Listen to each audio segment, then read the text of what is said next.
23 children were discovered locked in the basement of a Georgia plantation in 1864, all bearing the same distinctive features: high cheekbones, pale green eyes, and auburn hair streaked with gold. When Union soldiers forced open the iron doors of Thornhill Estate in Burke County, they found these children huddled together in darkness, some as young as 4, others approaching adolescence. The eldest, a girl of 13, told the officers something that made veteran soldiers physically ill. "Mistress says we are her legacy. We cannot leave because we are her blood." Military records from the 34th Massachusetts Infantry mention the incident only once in a letter marked "confidential" and buried in regimental archives for over a century. Local histories of Burke County omit Thornhill Estate entirely, as if the plantation and its mistress never existed. But they did exist. And what Catherine Thornhill created in those 16 years between her husband's death and the arrival of federal troops represents one of the most disturbing chapters in American history. A systematic breeding program designed to create generations of enslaved people who could never escape their bondage because they were genetically tied to their owner. Before we continue with the story of Catherine Thornhill and the nightmare she built in rural Georgia, I need you to do something. If you're hearing this story and it's making your skin crawl, hit that subscribe button right now.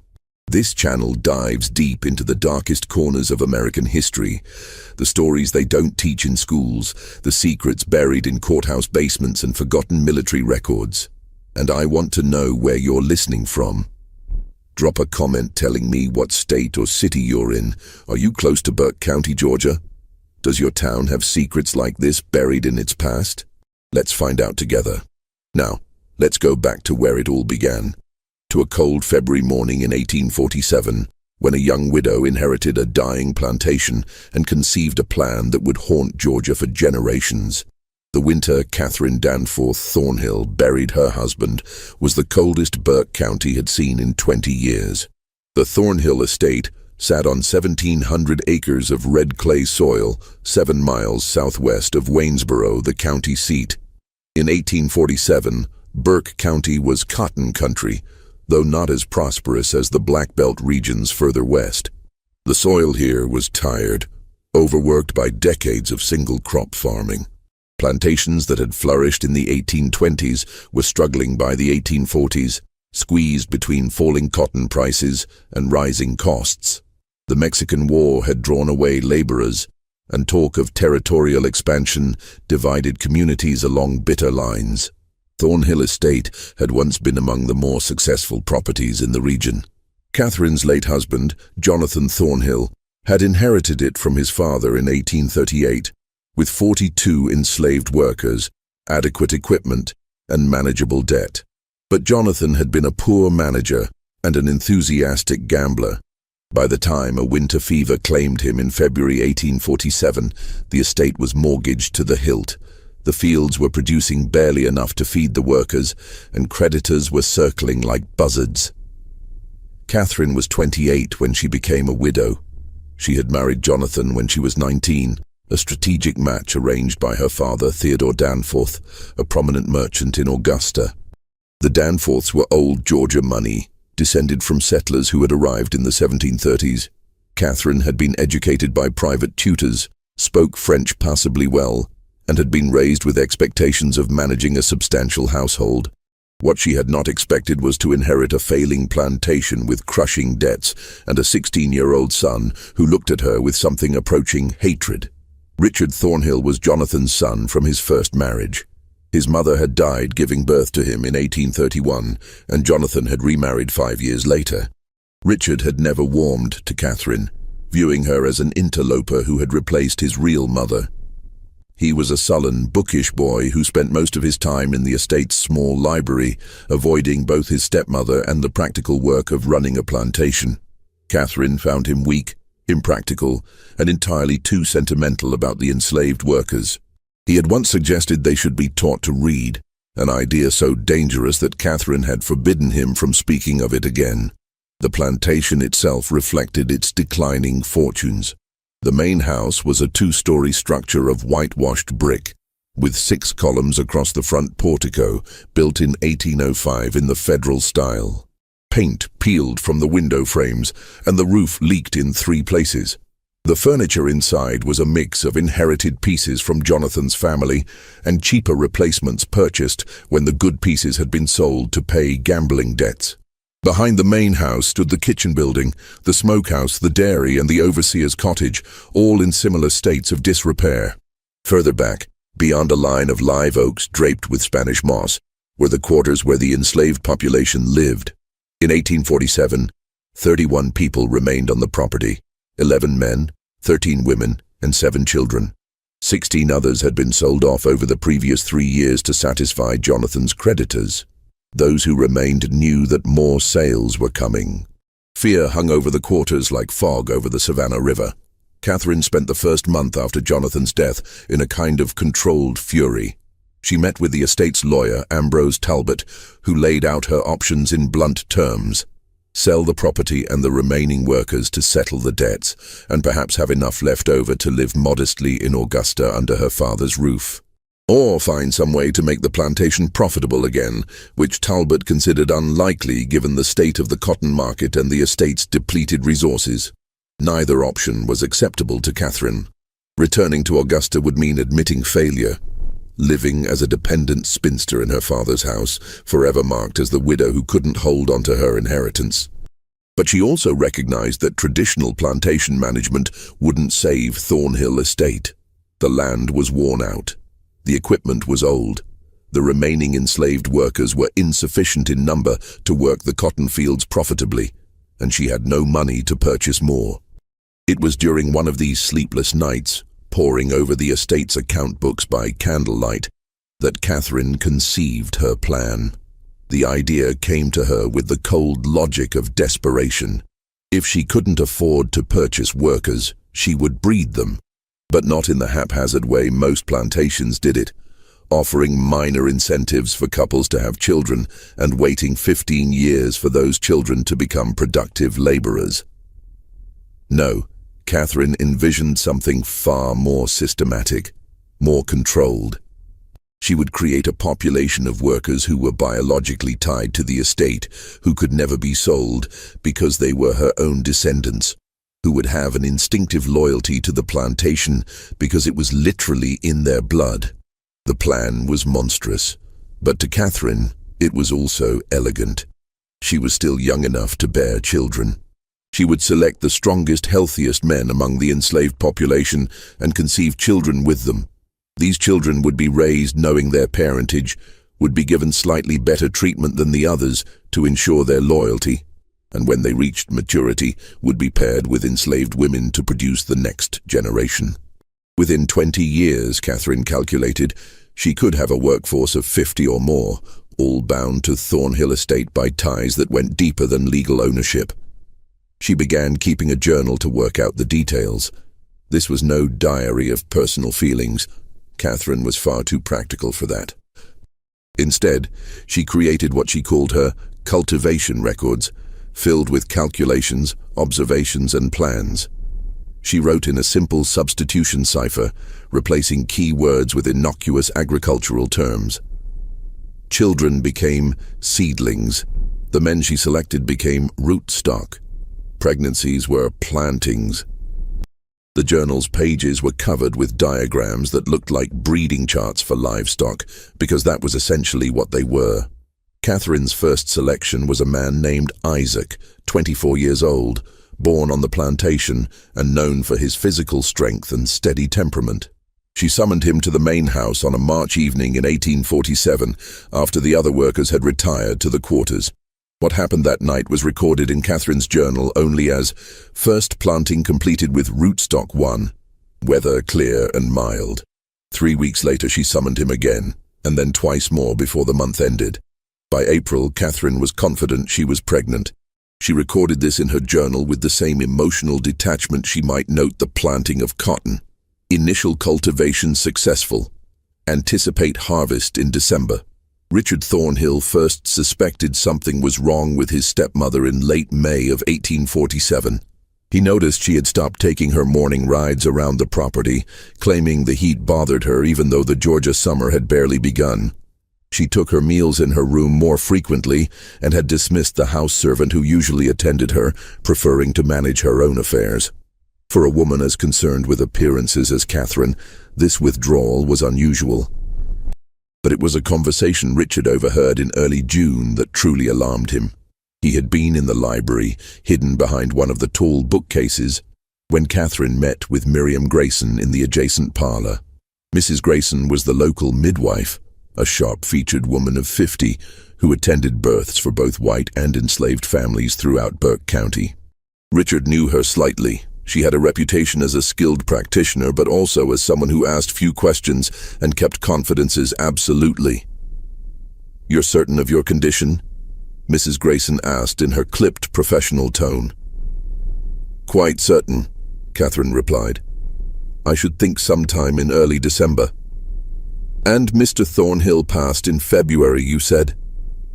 There was a pause. Richard pressed himself against the bookcase, hardly breathing. "My late husband and I were intimate in January," Catherine said evenly, "shortly before his final illness." "Of course."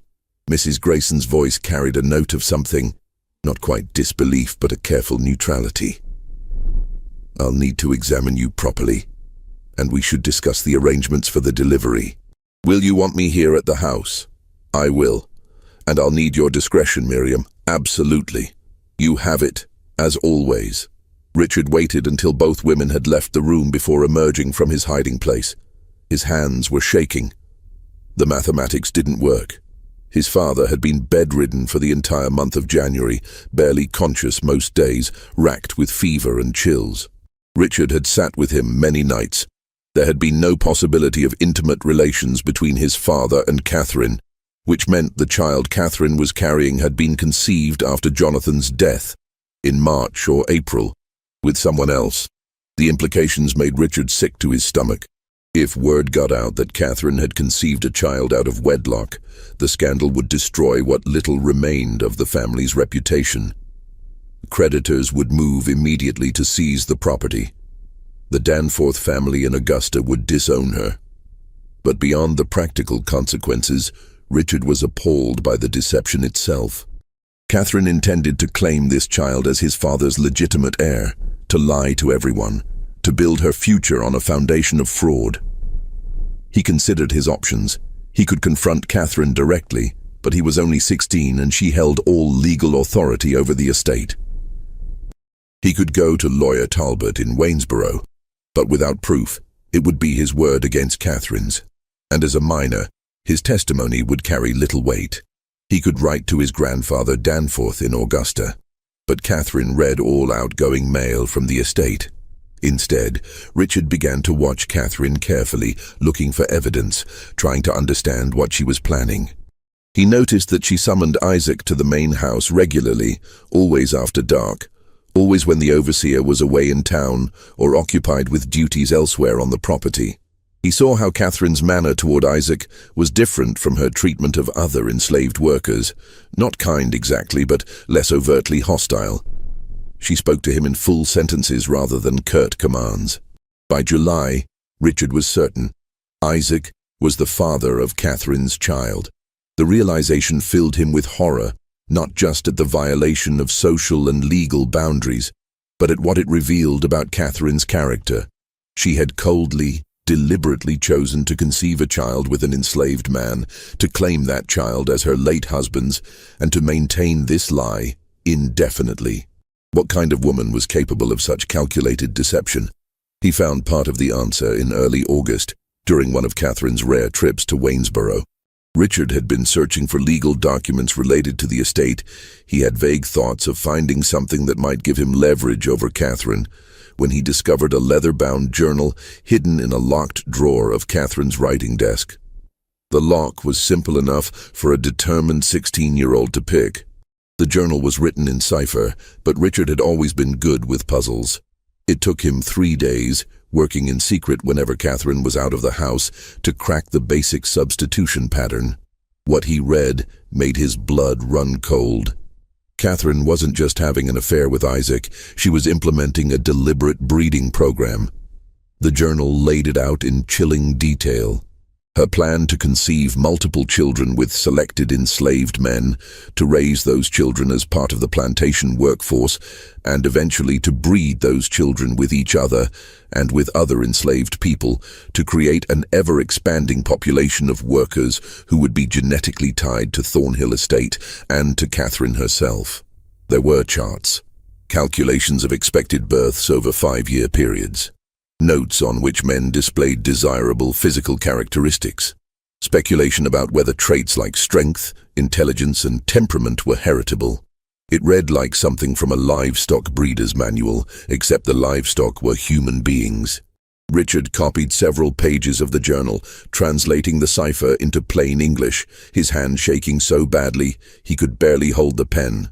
This was evidence. This was proof of Catherine's depravity. He could take this to the authorities. He could expose her.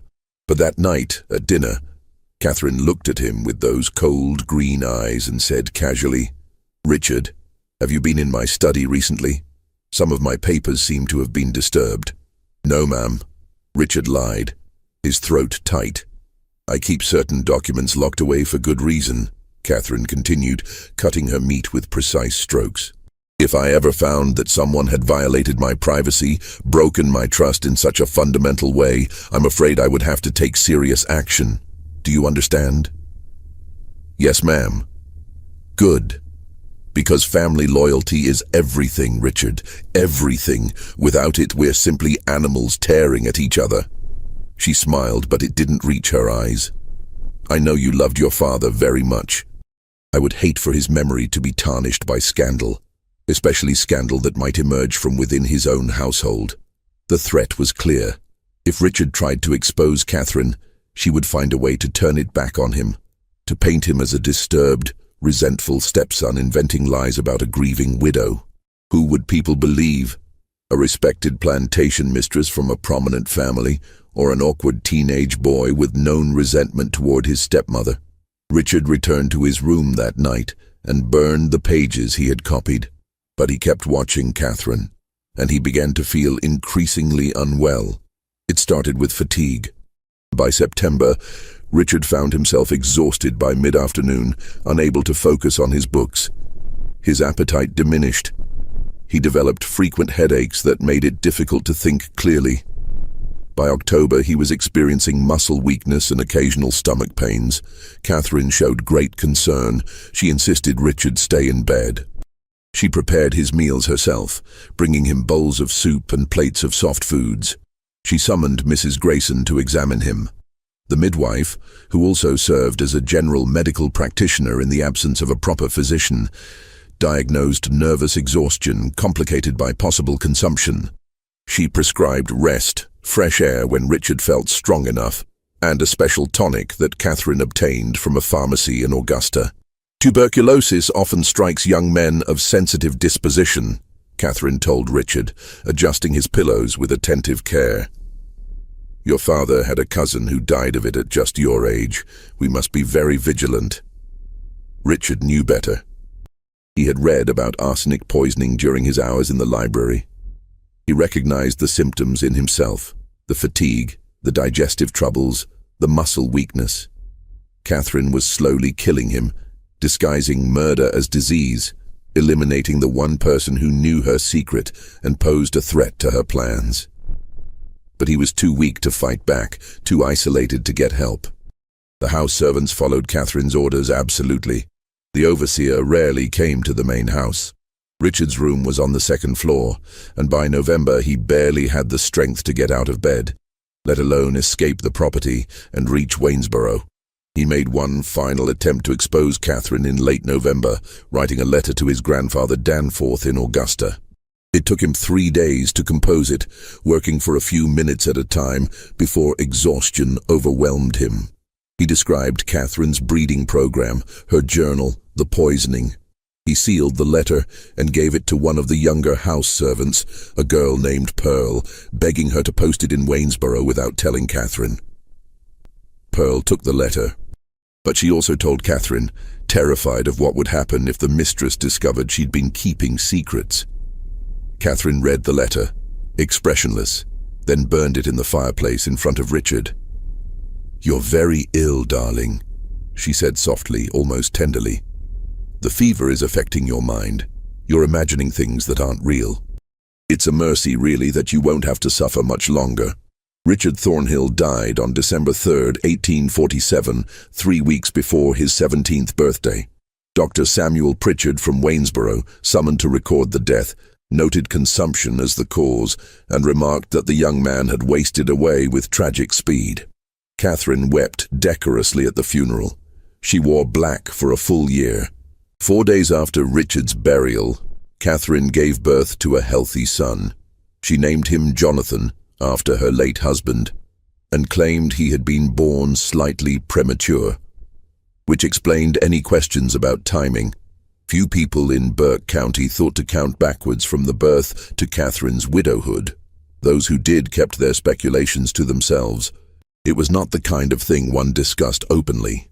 The years between 1848 and 1856 transformed Thornhill Estate in ways that seemed almost miraculous to outside observers. The plantation that had teetered on the edge of bankruptcy slowly regained its footing. Cotton production increased. The enslaved workforce grew. Catherine Thornhill earned a reputation as a shrewd, if somewhat reclusive, plantation mistress who managed her property with uncommon efficiency.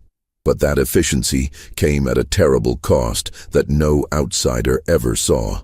Catherine gave birth 4 more times between 1848 and 1853, daughters named Eleanor, Abigail, and Margaret, and another son she called Samuel. Each birth was attended only by Miriam Grayson, who by now was deeply complicit in Catherine's schemes. The midwife received generous payment for her services and her silence, regular fees that far exceeded her normal rates, plus a small cottage on the edge of the Thornhill property where she could live without paying rent. Mrs. Grayson's role extended far beyond delivering Catherine's children. She also performed a darker function, ensuring that enslaved women on the property only gave birth to children who fit Catherine's careful plans. When pregnancies occurred outside Catherine's controlled pairings, and they did, because human beings will form attachments and intimate relationships even in the most oppressive circumstances, Mrs. Grayson provided abortifacients, plant-based compounds that induced miscarriages. She performed these procedures in a small room behind the overseer's cottage, away from the main house, away from witnesses. The women subjected to these forced abortions rarely spoke of them, even to each other. The trauma was profound, the grief unvoiceable in a system that already denied them autonomy over their own bodies. But whispers circulated through the quarters anyway. Stories of women who had been pregnant 1 week and bleeding the next, who were told they had simply lost the babies naturally, though everyone knew Mrs. Grayson had been involved. One woman, named Ruth, tried to resist. In the spring of 1851, she was 5 months pregnant when Catherine discovered that the father was not the man Catherine had designated for her, but instead a young field hand named Samuel, with whom Ruth had formed a genuine attachment. Catherine ordered Mrs. Grayson to terminate the pregnancy immediately. Ruth ran. She made it nearly 4 miles into the pine forests southwest of the plantation before the overseer's dogs tracked her down. She was dragged back to Thornhill Estate, held down by 2 men while Mrs. Grayson forcibly administered the abortifacient compounds. Ruth survived the ordeal physically, but something fundamental broke inside her. She worked mechanically after that, spoke rarely, and died 2 years later during a fever outbreak that swept through the quarters. She was 24 years old, but Ruth's tragedy was just one among many. By 1856, Catherine's program had produced 7 children of her own, all of whom were being raised in a peculiar liminal space. They were legally enslaved. Catherine had registered them as such in the county records, claiming them as children born to enslaved women on the property, which gave her legal ownership of them. But in practice, they lived in the main house, wore decent clothes, ate better food than the other enslaved children, and received informal education from Catherine herself.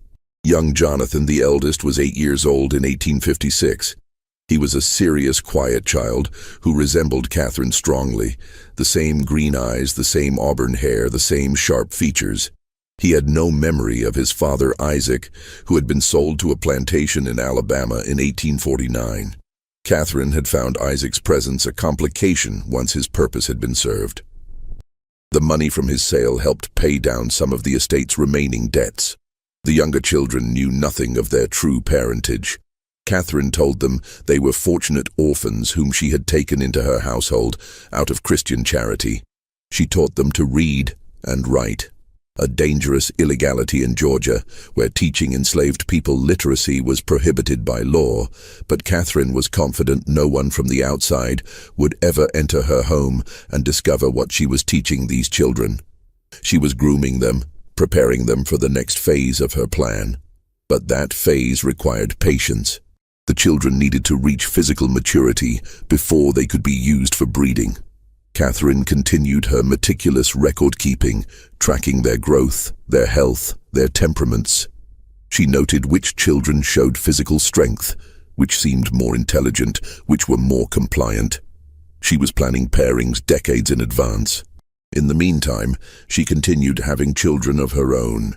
3 more were born between 1854 and 1856, sons named William and Henry, and a daughter called Caroline. Each had a different father, carefully selected from among the enslaved men on the property. Catherine's criteria were ruthlessly practical: physical health, strength, decent teeth, good eyesight, no obvious impairments. She cared nothing for their personalities or characters. They were, in her mind, simply genetic material to be utilized. The men themselves had no choice in the matter. When Catherine summoned them to the main house, they came, knowing that refusal would mean brutal punishment or sale. Some of them understood what was happening, that the children Catherine bore would be their own biological offspring, even as those children would be raised to think of Catherine as their benefactress and savior. The psychological torture of this situation was extreme. They were forced to become fathers to children they could never acknowledge, never parent, never protect. One man, named Thomas, was summoned to the main house in 1855. He was 26 years old, married to a woman named Hannah who lived in the quarters. Hannah was pregnant with their first child. When Thomas learned that Catherine intended to use him for breeding, he tried to refuse. The overseer, a brutal man named Virgil Kane, had Thomas whipped in front of the assembled enslaved population, 39 lashes that left his back scarred for life. Then Catherine had him brought to the main house anyway. Thomas complied. He had no other choice, but he never spoke to Hannah about what happened in the main house, and Hannah never asked. Some knowledge was too poisonous to voice.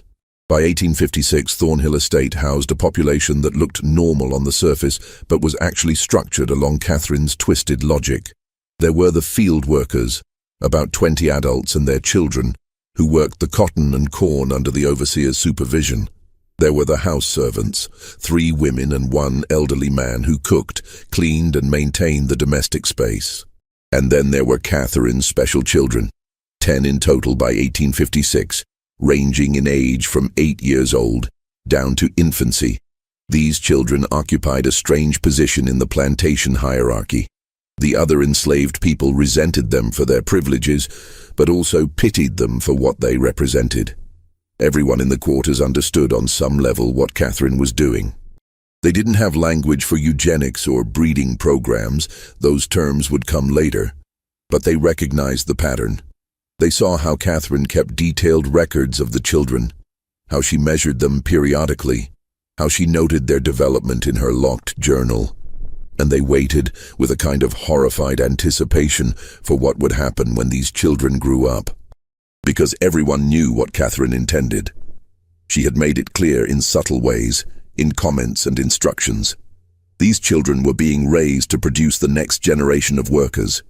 They were tools in Catherine's long-term plan to create a workforce that could never leave, could never be sold, because they were genetically bound to her and to Thornhill Estate. It was an abomination disguised as innovation, But in the isolated world of a rural Georgia plantation in the 1850s, with no outside oversight and absolute power concentrated in the hands of the property owner, Catherine was able to pursue her vision without interference. The only person who posed any potential threat was lawyer Talbot in Waynesboro, who handled the estate's legal affairs and thus had access to records that might raise questions. But Talbot was a practical man who valued profitable clients, and by 1856, Thornhill Estate was becoming profitable. The cotton yields were improving. The workforce was growing through Catherine's breeding program at no acquisition cost. Debts were being paid down. Talbot asked no uncomfortable questions because he benefited from Catherine's success. The isolation of the plantation helped maintain secrecy. Thornhill Estate was 7 miles from Waynesboro, connected by a rough road that was often impassable in winter. Neighbors were few. The nearest plantation was 3 miles away. Catherine rarely entertained visitors and discouraged social calls. When she did interact with other plantation families, usually at church on Sundays or at occasional gatherings in Waynesboro, she presented herself as a proper widow, managing her late husband's property with Christian virtue and practical wisdom. No one suspected the systematic horror occurring behind the whitewashed brick walls of the main house and in the quarters beyond the oak trees. And even if they had suspected, would they have cared? This was Georgia in the 1850s, a society built on the brutal exploitation of enslaved labor. Catherine's program was more systematic, more coldly calculated than most, but it was not fundamentally different in kind from what happened on thousands of other plantations across the South. That was perhaps the most disturbing aspect of the entire situation. Catherine's breeding program was monstrous, but it was also logical within the framework of a society that already treated human beings as property to be bought, sold, and bred at will. She had simply taken the underlying logic of slavery and followed it to one of its most horrifying conclusions. But systems built on such profound injustice contain the seeds of their own destruction. Change was coming to Georgia and the entire South, though in 1856 few people could imagine how soon or how violently it would arrive. The late 1850s brought increasing tensions to Burke County and all of Georgia. The question of slavery's expansion into new territories dominated national politics. The violence in Kansas Territory, where pro-slavery and anti-slavery settlers were literally killing each other, was discussed in anxious tones at the courthouse in Waynesboro. The presidential election of 1856, which put James Buchanan in office, did little to resolve the fundamental conflicts tearing the country apart. Catherine paid little attention to politics. Her focus remained fixed on Thornhill Estate and her long-term program. By 1859, her eldest children were approaching adolescence. Jonathan was 11, Eleanor was 10, Abigail was 9. They were still too young for the breeding phase of Catherine's plan, but she was already making preparations, already selecting which of the enslaved young women would be appropriate partners when the time came. It was during this period that Catherine constructed what she called the Heritage Room, in a previously unused section of the mansion's east wing. She told the house servants it would be a storage space for family records and memorabilia. In reality, it was a shrine to her breeding program. The room was windowless, lit by oil lamps, with walls lined with shelves and a large table in the center. On the shelves, Catherine stored her coded journals, 3 leather-bound volumes by 1859, chronicling every birth, every pairing, every observation about the children's development. She also kept small glass vials, each labeled with a name and a date, containing locks of hair from each child. These samples were arranged in rows, organized by generation and parentage, a physical archive of her genetic experiments. On the table, Catherine had drawn elaborate family trees in ink, showing not actual family relationships, but her planned pairings for future generations. Lines connected names, with notations about anticipated outcomes. Strong constitution, good teeth, intelligent, compliant temperament. It looked like breeding charts for show dogs or race horses, except the names were human.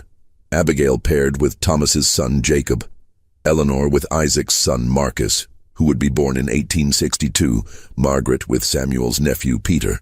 Catherine spent hours in this room, planning decades into the future, imagining a Thornhill estate populated by 100 or more workers, all descended from her, all genetically and psychologically bound to the land.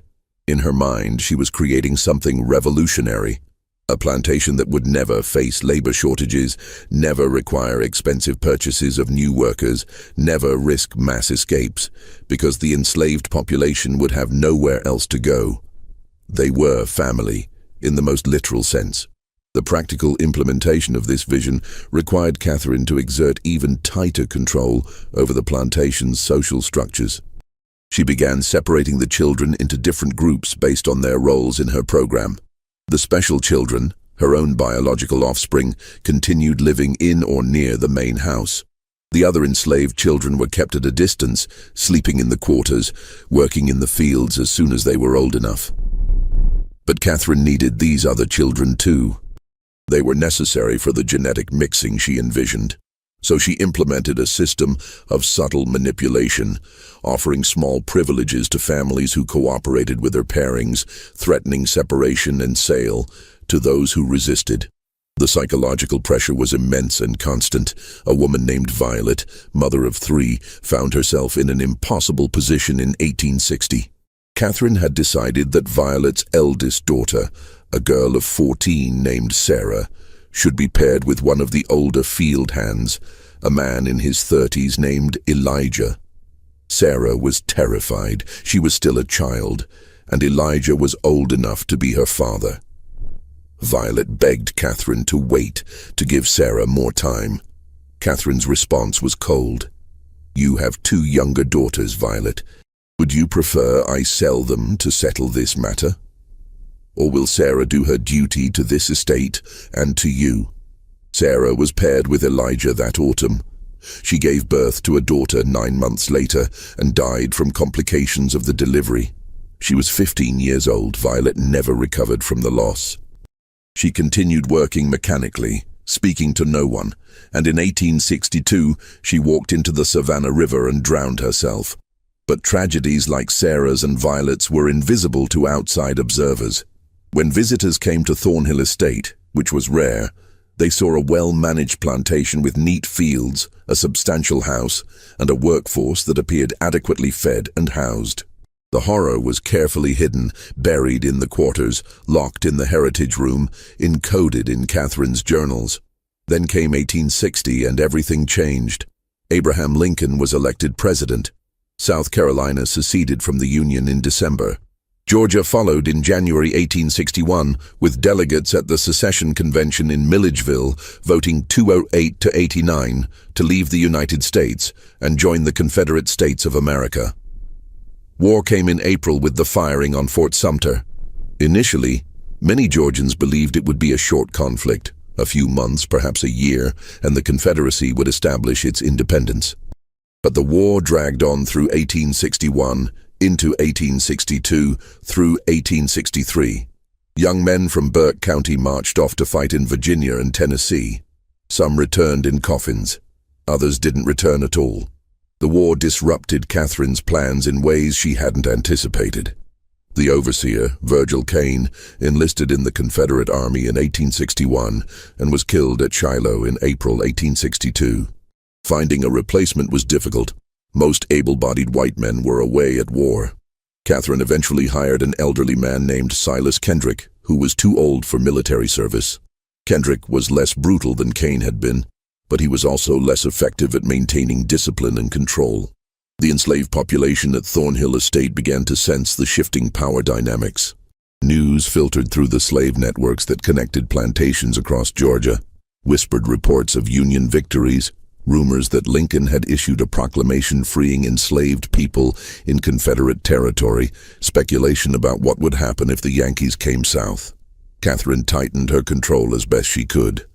She confined the enslaved population to the plantation, forbidding anyone from leaving, even to visit relatives on neighboring properties. She increased rations slightly to reduce the temptation to run away, and she accelerated her breeding program, pushing some of the children into pairings earlier than she had originally planned. Jonathan, her eldest son, turned 15 in December 1862. Catherine decided he was ready. She had selected a young woman named Rachel, 16 years old, the daughter of one of the field hands.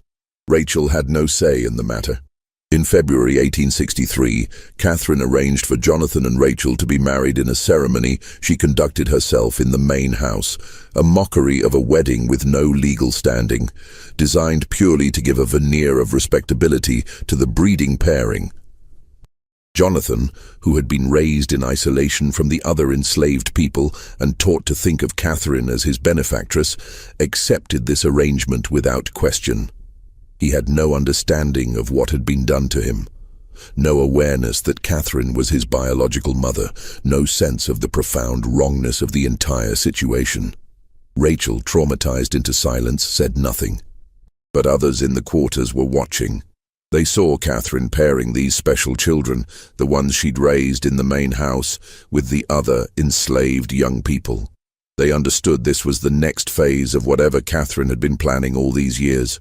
And a quiet, desperate rage began building in the quarters, a rage that would have nowhere to go until circumstances finally shifted in their favor. The spring of 1863 brought terrible news to Burke County. Confederate losses were mounting. The Union Army controlled the Mississippi River after the fall of Vicksburg. In July, Lee's invasion of Pennsylvania ended in disaster at Gettysburg. Shortages of food, cloth, and basic supplies made life increasingly difficult even for white plantation families. For the enslaved population, conditions became harsher still as Catherine rationed everything more severely. But something else was happening at Thornhill Estate, something Catherine tried desperately to hide from the outside world. The children she had been breeding and raising were becoming aware of their true parentage. It began with Eleanor, Catherine's second-born daughter, now 14 years old. She had always been the most observant of Catherine's children, the one who asked uncomfortable questions. In May 1863, while helping Catherine organize papers in the study, Eleanor discovered one of the coded journals that Catherine had carelessly left unlocked. Eleanor had learned to read from Catherine herself. She was intelligent, curious, and bored with the limited reading material available in the house. The journal's cipher intrigued her. She spent 3 weeks working on it in secret, the same way Richard had done 16 years earlier, slowly decoding the substitution pattern. What she found destroyed her understanding of her entire existence. The journal detailed her conception. Second planting with rootstock 2, Thomas, age 21, excellent physical specimen, strong back, good teeth, weather warm and humid. Anticipate harvest in late October 1848. Eleanor read the entry again and again, her hands shaking. Rootstock 2, Thomas. She knew Thomas. He was one of the field hands, a quiet man in his 30s who never made eye contact with anyone. He was her father. Catherine was her mother. She was not an orphan raised out of charity. She was the product of Catherine's deliberate breeding experiment. The implications cascaded through Eleanor's mind. If this was true for her, it was true for Jonathan, for Abigail, for all the children Catherine had brought into the main house. They were Catherine's biological children, conceived with enslaved men, and they had been lied to their entire lives. Worse still, the journal laid out Catherine's plans for their futures. Eleanor read the notations about pairings, about anticipated offspring, about the creation of a self-sustaining workforce. She saw her own name in one of the charts, connected by a line to someone called Marcus, Isaac's son, to be born 1862, pairing with Eleanor anticipated 1865. Eleanor felt physically sick. Catherine intended to pair her with a boy who hadn't even been born yet, to force her to have children who would be enslaved on this plantation forever, to turn her into another breeding tool in this nightmare system. She confronted Catherine that night, her voice shaking with rage and horror. "I read your journal. I know what you are. I know what I am." Catherine's face went still, her eyes cold as winter. "You should not have done that, Eleanor. You're my mother. Thomas is my father, and you've been planning to breed us like animals." Eleanor could barely force the words out. "Sit down," Catherine commanded. "No. Sit down." The threat in Catherine's voice was unmistakable. Eleanor sat, her whole body trembling. Catherine paced the room, her mind clearly working through the problem Eleanor now represented. Finally, she spoke. "You are intelligent enough to understand the position we're in, so I'll speak plainly. Yes, I am your biological mother. Yes, I have been implementing a systematic program to create a self-sustaining workforce for this estate. And yes, you and the others will participate in that program when you come of age." "I won't," Eleanor said, but her voice lacked conviction. "You will, because the alternative is far worse." Catherine leaned forward, her face inches from Eleanor's. "Right now, you live in this house. You eat good food. You wear decent clothes. You can read and write.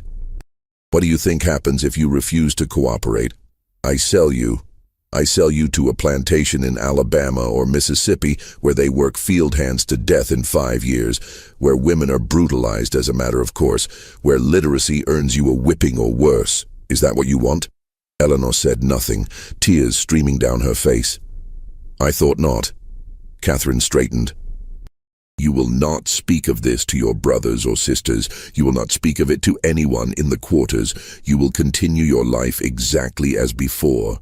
And when the time comes for you to fulfill your role in this family's future, you will do so. Do you understand?" "Yes," Eleanor whispered. But Catherine had made a critical error. She had revealed the truth without adequately controlling the information. Eleanor did speak to others, not immediately but gradually, carefully. She told Jonathan first, showing him the journal entries she had memorized. Jonathan's reaction was different from Eleanor's. He had been so thoroughly conditioned by Catherine, so completely isolated from any alternative framework for understanding the world, that he struggled to see what was wrong with Catherine's plan. "She gave us a better life," Jonathan said, confused by Eleanor's anger. "We could have been working in the fields. Instead, we're here. We're property, Jonathan. We're slaves. Our own mother enslaved us. She's protecting us. She's keeping us together. If we were sold, we'd be separated, sent to different places. This way, we stay together. We stay at Thornhill." Eleanor realized with horror that Jonathan had been too successfully indoctrinated. He couldn't see the cage Catherine had built around all of them. But Abigail, 13 years old and sharp as glass, understood immediately when Eleanor told her. And Margaret, at 12, understood too. The younger children were still too young to fully grasp it, but the older ones, they knew now. They knew what they were, and what Catherine intended for them. The knowledge changed the atmosphere in the main house. Catherine felt it, that shift in the air, the way her children looked at her now. There was fear, yes, but also something else. Calculation. Waiting. They were biding their time, and Catherine knew it. She considered her options. She could sell the older children, eliminate the problem, but that would waste years of investment and planning. She could punish them severely enough to break their spirits, but physical brutality might damage them in ways that would interfere with the breeding program. She needed them healthy, capable of bearing children. So Catherine chose a different approach. She would demonstrate the consequences of disobedience through someone else. In August 1863, a young woman named Grace tried to run away from Thornhill Estate. She was 17, pregnant, and desperate. She had been paired with one of the field hands against her will, and she couldn't bear the thought of bringing a child into this system. She ran at night, heading east toward the Savannah River, hoping to somehow cross into South Carolina, and from there make her way to Union lines. She was caught within 12 hours. The dogs tracked her to a creek 3 miles from the plantation. She was brought back, locked in one of the outbuildings, and the next morning Catherine assembled everyone, all the enslaved people, including her special children from the main house, in the yard between the quarters and the mansion. Grace was brought out, her hands tied. Catherine stood on the porch of the main house, her face expressionless. This woman attempted to abandon her responsibilities to this estate and to all of you. She attempted to destroy the family we have built here. The penalty for such betrayal must be severe. What followed was brutal. Grace was whipped publicly, 20 lashes administered by the elderly overseer Kendrick, who carried out the punishment with grim reluctance. Catherine made all the children watch, including her own biological offspring. The message was clear: this is what happens to those who try to leave. But Catherine had miscalculated again. The public punishment didn't terrify the enslaved population into submission. Instead, it clarified something for them. Catherine was willing to use extreme violence to maintain her control, which meant she was afraid. And if she was afraid, that meant they had more power than they'd realized. Whispers began circulating through the quarters in the weeks that followed. Whispers about waiting for the right moment. Whispers about what would happen when the war ended, because surely it would end, and surely the Yankees would come south, and surely things would change. All they had to do was survive until then. Eleanor heard these whispers. She began spending time near the quarters when Catherine wasn't watching, developing relationships with the other enslaved people she had been kept separate from her entire life.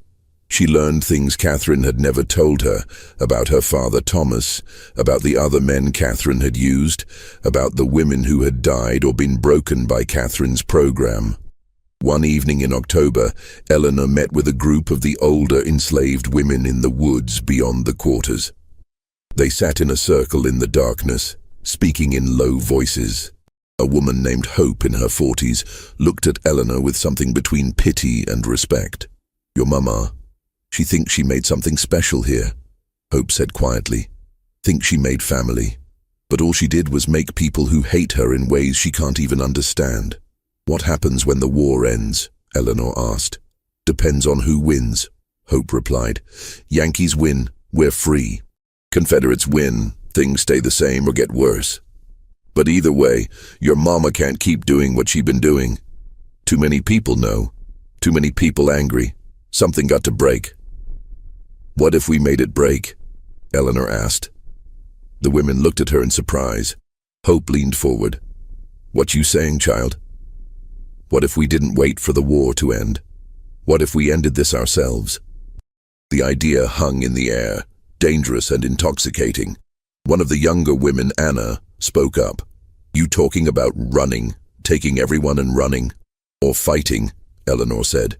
"There's only Mrs. Catherine and old Mr. Kendrick. There are 40 of us. And 20 of them are children," Hope said practically. "And where we gonna go? Confederates catch runaways. They kill us or sell us further south. And you think they gonna see you as one of us, or one of them?" The question stung, because Eleanor didn't know the answer. She was Catherine's daughter. She had grown up in the main house. She could read and write. Her skin was lighter than most of the people in the quarters. Would they even accept her if things came to violence? Before Eleanor could respond, they heard footsteps crashing through the underbrush. Everyone scattered, melting into the darkness. Eleanor ran back toward the main house, her heart pounding, wondering if someone had heard their conversation, if Catherine would find out, if everything was about to collapse. But no punishment came. The next day passed normally, and the day after that. It seemed they had escaped detection, but the seed had been planted. The idea that they didn't have to passively wait for external forces to free them. They could act themselves. That idea began spreading through the quarters like a fever. Catherine sensed the change, but couldn't identify its source. She increased her surveillance, had Kendrick patrol the quarters at night, restricted movement even further. The tension at Thornhill Estate grew thicker with each passing week. It was like watching a storm build on the horizon, dark clouds massing, electricity charging the air, everyone waiting for the lightning to strike.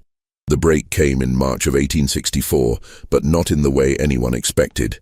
A unit of Confederate cavalry came through Burke County, requisitioning supplies from plantations, food, horses, cloth, anything useful for the war effort.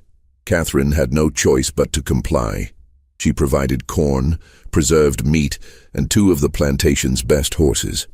The soldiers stayed only one night, camped in the fields beyond the quarters, and departed at dawn.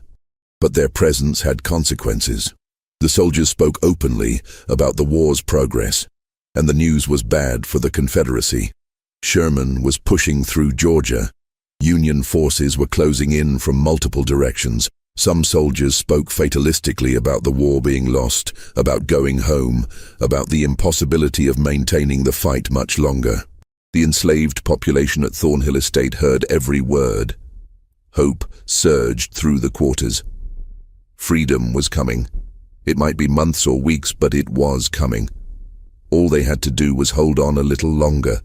Except Catherine, sensing this hope and terrified by what it meant for her long-term plans, decided to act decisively. If the Confederacy fell, if the enslaved population was freed, everything she had built would collapse. Her special children would leave. Her breeding program would end. 16 years of work would be for nothing. She couldn't allow that to happen. On the night of March 17, 1864, Catherine gathered her biological children in the main house: Jonathan, Eleanor, Abigail, Margaret, Samuel, William, Henry, Caroline, and the 3 youngest who were still infants.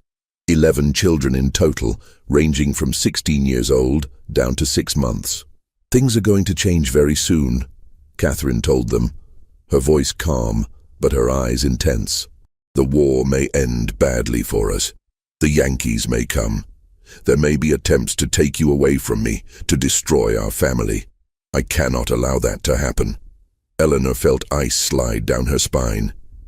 "What are you planning?" "We're going to secure our future," Catherine said. "Tonight." She led them to the heritage room in the East Wing, the room none of them except Jonathan had ever been allowed to enter. Catherine lit the oil lamps, illuminating the shelves of journals, the vials of hair samples, the elaborate family trees drawn on paper and pinned to the walls. "This is our legacy," Catherine said. "This is what we've built together, and no one is going to take it from us." From a locked cabinet, Catherine withdrew a small wooden box. Inside were several glass bottles containing clear liquid. "This is a medicine called laudanum," she explained. "In small doses it provides relief from pain. In larger doses it provides eternal peace." Abigail gasped. "You want to poison us?" "I want to protect you," Catherine corrected, her voice taking on an edge of desperation. "If the Yankees come, if they free the others, where will you go? You're not white enough to live in white society. You're not fully black in their eyes either. You'll be outcasts, owned by no one, belonging nowhere. Is that better than staying here, staying together, staying with me?" "Yes," Eleanor said firmly. "Anything is better than this." Catherine's face hardened. "You're too young to understand. All of you are too young. But I am your mother, and I know what's best for this family." She moved toward the bottles, but Jonathan stepped between her and the others. He was 16, nearly as tall as Catherine, and something in his face had changed. "No," he said quietly. "Jonathan, don't be foolish. You understand the plan. You've always understood." "I understood what you told me," Jonathan said. "But Eleanor showed me the journals. I read what you wrote about us. About Father Isaac, about Father Thomas, about all of them. I know what you did. I know what you are. I am your mother." "You're a monster," Jonathan said, and his voice broke on the word. Catherine slapped him, a sharp crack that echoed in the small room. "How dare you? After everything I've given you, after everything I've sacrificed." "You sacrificed nothing," Eleanor said, stepping forward to stand beside Jonathan. "You used people. You destroyed them. You destroyed us." Catherine looked at her children, seeing them clearly perhaps for the first time. They were united against her. Even the younger ones, who didn't fully understand what was happening, sensed the confrontation and stood with their older siblings. She had lost them. In that moment, Catherine made a final, desperate decision. If she couldn't keep her children, if they were going to reject her and leave her and destroy everything she had built, then she would at least preserve the record of what she had accomplished. Future generations would know what Catherine Thornhill had created, even if the creation itself had failed. She grabbed the journals, the charts, the vials of hair samples, clutching them to her chest. "You think you can escape me? You think you can pretend none of this happened? These records will survive. They'll prove what I built here. They'll prove I was right." She pushed past her children and ran from the room, carrying the physical evidence of her crimes. Jonathan and Eleanor chased after her, but Catherine was faster, driven by manic energy. She ran through the main house, out the front door, across the yard toward the quarters. What happened next depended on who you asked. Multiple testimonies would later conflict, each person remembering the events slightly differently, shaped by their own trauma and perspective. What is certain is that Catherine reached the quarters carrying her journals and specimens. What is certain is that the enslaved population, roused by the commotion, emerged from their cabins to see the mistress who had tormented them for 16 years running toward them in the darkness, clutching the evidence of her atrocities. What is certain is that someone, maybe Hope, maybe one of the men, maybe several people at once, decided that this was the moment. This was when it ended. Catherine Thornhill disappeared that night. Her journals were found scattered in the mud outside the quarters, pages torn and muddy. The vials of hair samples were smashed. The charts were burned, and Catherine herself was simply gone. Jonathan and Eleanor, reaching the quarters minutes after their mother, found chaos. People shouting, running in different directions, the acrid smell of smoke where someone had lit a fire to burn Catherine's papers. But no Catherine. "Where is she?" Jonathan demanded. Hope looked at him with an expression he couldn't read. "Gone. That's all you need to know. She's gone, and she ain't coming back. What did you do to her?" "What she had coming," Hope said simply. "Now you got a choice, boy. You can raise hell about your mama, or you can understand that justice got done here tonight and let it rest." Jonathan looked at Eleanor. His sister's face was pale, her eyes wide, but she nodded slowly. "Let it rest," she whispered. The next morning, Catherine Thornhill was reported missing. Old Mr. Kendrick, the overseer, searched the property but found nothing. He reported the disappearance to the sheriff in Waynesboro, who came out to investigate, but ultimately concluded that Mrs. Thornhill had likely fled the area in fear of advancing Union forces. A reasonable assumption, given the deteriorating military situation. No one from the quarters spoke of what had happened. Jonathan and Eleanor and the other children said nothing. The official record simply states that Catherine Thornhill disappeared on the night of March 17, 1864, and was never seen again. But everyone at Thornhill Estate knew the truth, even if they never spoke it aloud. Catherine had been killed that night. Her body had been disposed of somewhere on the plantation's 1,700 acres. And her children, her biological offspring, her breeding experiments, her legacy, had chosen to let her murderers go unpunished because they understood that their mother had earned her fate. The war ended 14 months later.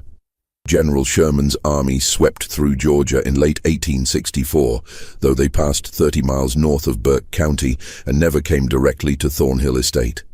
The Confederacy collapsed in April 1865.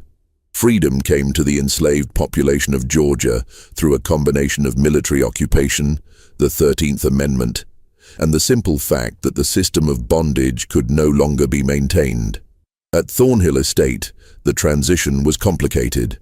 Jonathan, as Catherine's eldest child, had some legal claim to the property, but his status was ambiguous, legally enslaved under Georgia law, but also Catherine's biological heir.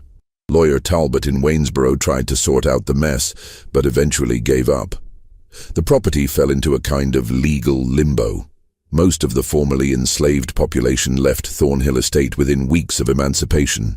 They scattered across Georgia and beyond, seeking family members who had been sold away years before, looking for opportunities in cities, or simply putting as much distance as possible between themselves and the site of their suffering. Some stayed, at least initially. Hope remained, helping to organize those who had nowhere else to go. Thomas stayed, Eleanor's biological father, who finally, after 16 years, was able to acknowledge his daughter openly. They had one conversation about Catherine, about what had been done to him and to Eleanor, and then they never spoke of it again. The pain was too deep, too tangled with the fundamental wrongness of the entire situation. Eleanor herself stayed at Thornhill Estate until 1867. She learned in those years after the war how to exist as a free person, though the psychological damage of her childhood never fully healed.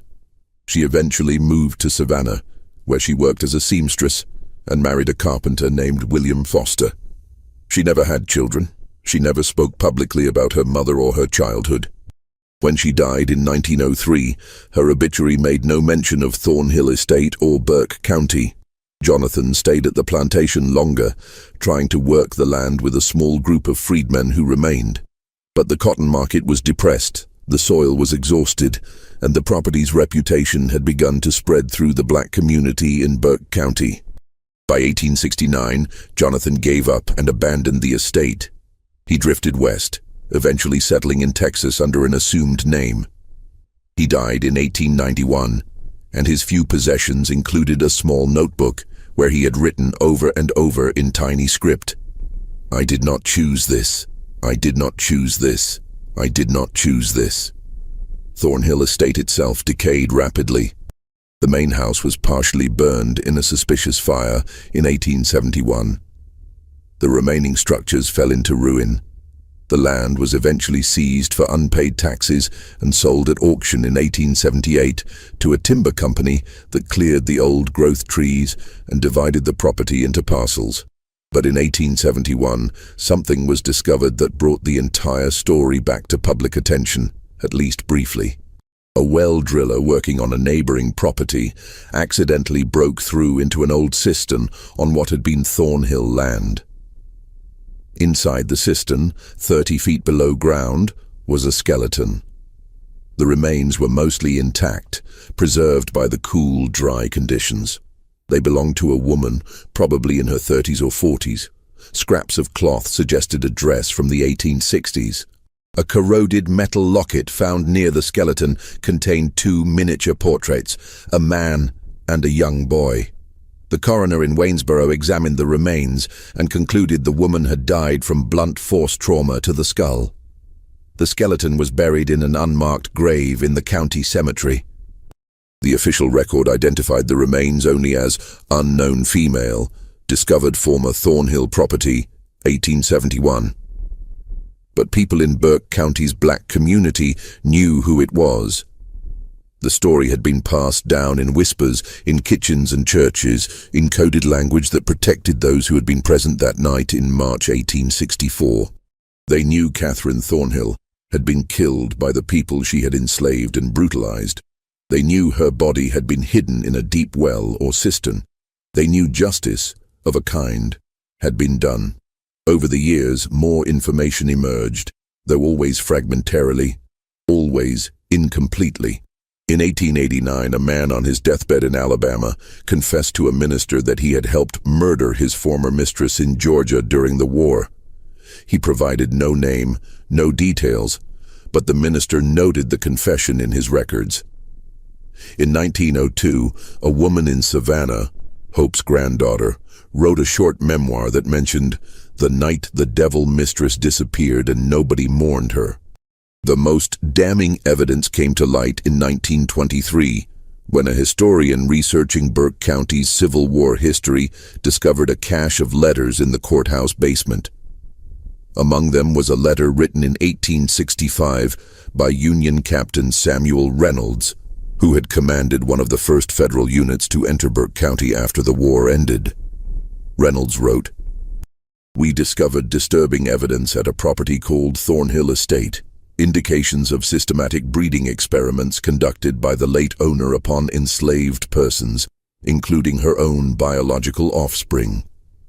The details are too grotesque to relate in full, but multiple witnesses confirmed that the woman, one Catherine Thornhill, had implemented a program to create a self-perpetuating enslaved population through forced reproduction across generations.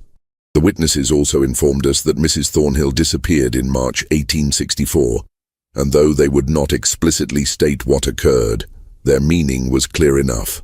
I have elected not to pursue the matter further, as it seems to me that whatever justice was enacted upon this woman was well deserved."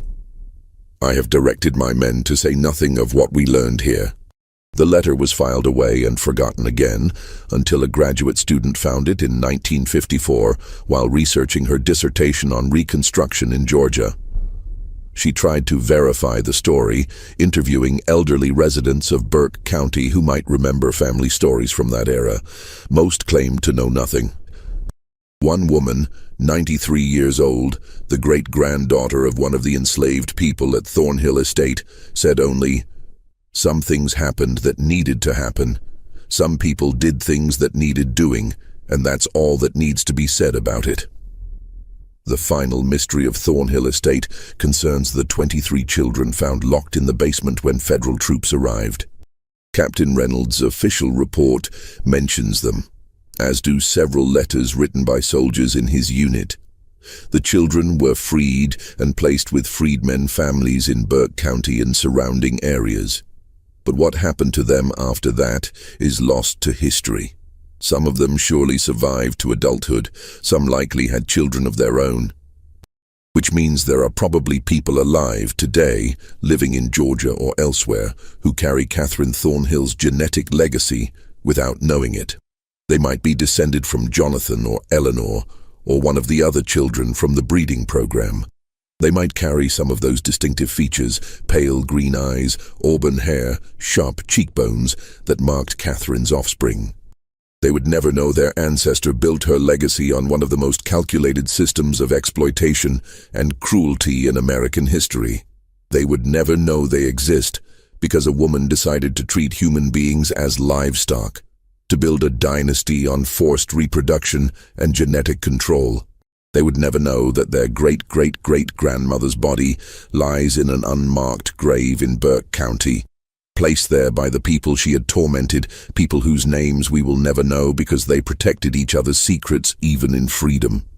The site of Thornhill Estate today is just fields and forest. The county maintains no historical marker. No books about Burke County history mention the plantation in any detail. The house's foundation is still visible if you know where to look, buried under decades of leaf fall and undergrowth. The old well where Catherine's body was hidden has long since collapsed and filled with earth. But the story persists, passed down through oral tradition in Burke County's black community, whispered in genealogy circles, referenced obliquely in academic papers about slavery and eugenics. It persists because it represents something true and terrible about American history, not just the brutality of slavery itself, but the ways human beings will rationalize and systematize cruelty when they hold absolute power over others.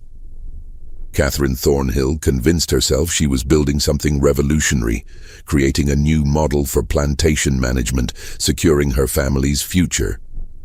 In reality, she was perpetuating and intensifying one of humanity's greatest evils. And the people she exploited, the people she bred and controlled and tormented, ultimately erased her from history as thoroughly as she had tried to erase their humanity. What do you think of this story? Do you believe everything was revealed, or are there still secrets buried on that land in Burke County? The truth is, we may never know the full extent of what happened at Thornhill Estate. The people who lived through it, the survivors, chose to carry some secrets to their graves. And maybe that's their right. Maybe some stories belong to the people who endured them, not to historians or storytellers like me. But we can honor those people by remembering that their resistance mattered, that their survival mattered, that they outlasted the system designed to destroy them. If this story moved you, if it made you think about the hidden histories in your own community, let me know in the comments below. Share this video with someone who appreciates deep dives into America's darkest chapters. Subscribe to this channel for more stories that challenge what you think you know about history. And remember, the past is never as far behind us as we'd like to believe. See you in the next video.